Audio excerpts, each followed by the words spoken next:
Yeah, I mean, that's sort of what we did with it. So did you published his name? Published his name. Only him? We cover Marblehead, and he was the one Marblehead person, so. Sure. You said you published it only in print and not online. Yes.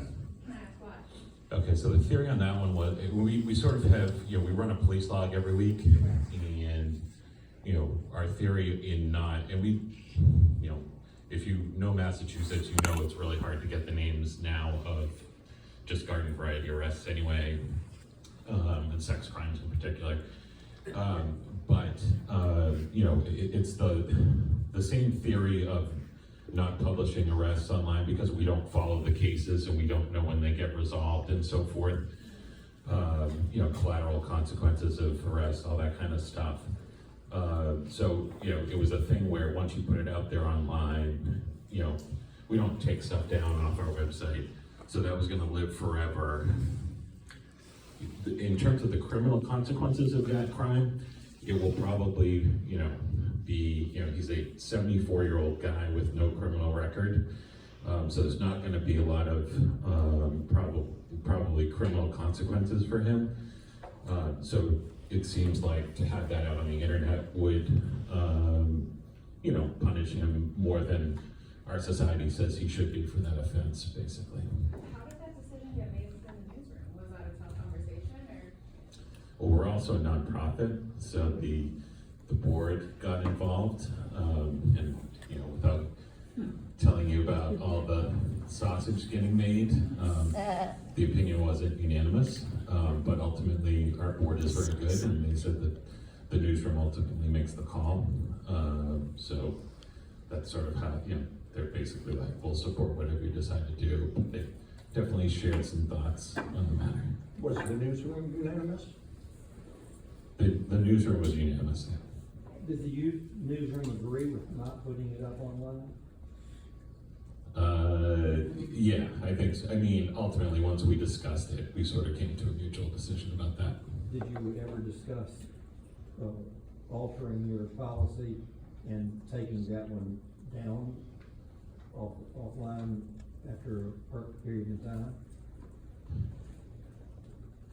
Yeah,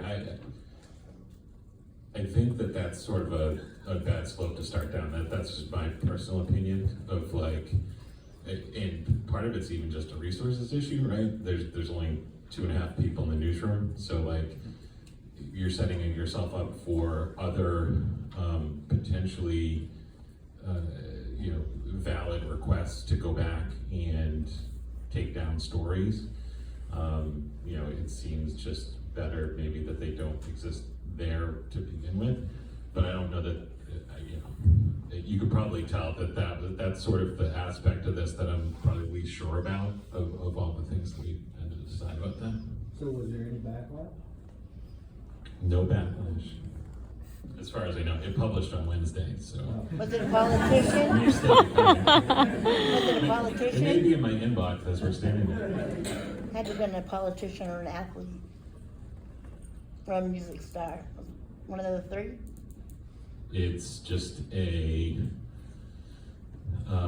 just a person of means in the community who had the disposable income to spend it that way, allegedly. Thank you for sharing that. So just briefly also,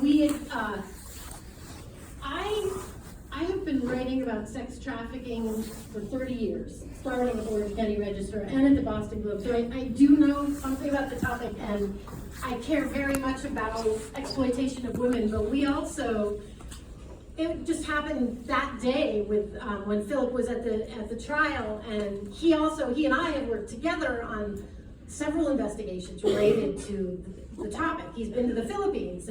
But when we looked at the first list on the first day, there was nobody on that list that seemed like a person of huge power or prestige or somebody that, it felt like, I'm glad that there was the newspapers and the organizations that fought for us to have the right to know, but we also chose not to publish any of the names the first day.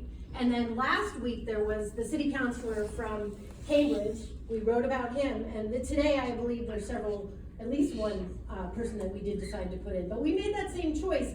And Philip and I, because we know a lot of the advocates, we did get some pushback. We did have some people who were I've written a lot about demand and, you know, if you don't stop the buyers, you're not gonna stop the problem. And yet I also felt like it just didn't feel right. And we made that decision and we stuck by it. So those are just some of those, it's a great question about the information that we have as journalists and what we decide to do with it.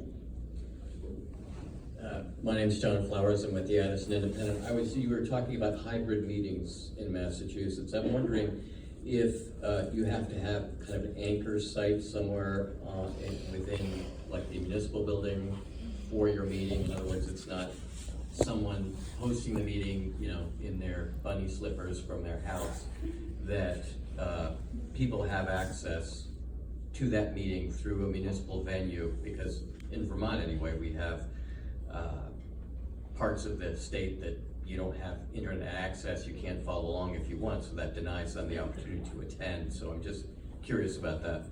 My understanding, and I edited this story, but I didn't write it, is that yes, that these are, we're talking about town meetings that are actually somewhere, but also the insistence that there is an internet option for people, especially people with disabilities or et cetera, so that they can show up. And that is an argument that it shouldn't just be an option, but it should be something required for those particular meetings that are held in a town hall, et cetera. Yes? I'm from Western Massachusetts, and we just wrote an editorial saying that it should be mandatory that there be a place, because in the Berkshires where we are, no, there are meetings that happen just as you suggest. There are towns that don't get together at all. There is no place, and there are plenty of people who are not eligible or can't get internet service. So So thank you for it's not correcting me. mandatory. Yeah. Yeah. So is that part of the legislation to fix the law, is to make sure that there's an on-the-ground place for these meetings? It could be. Yeah, okay. In Vermont, you've got to have a place. There's got to be at least one member of a select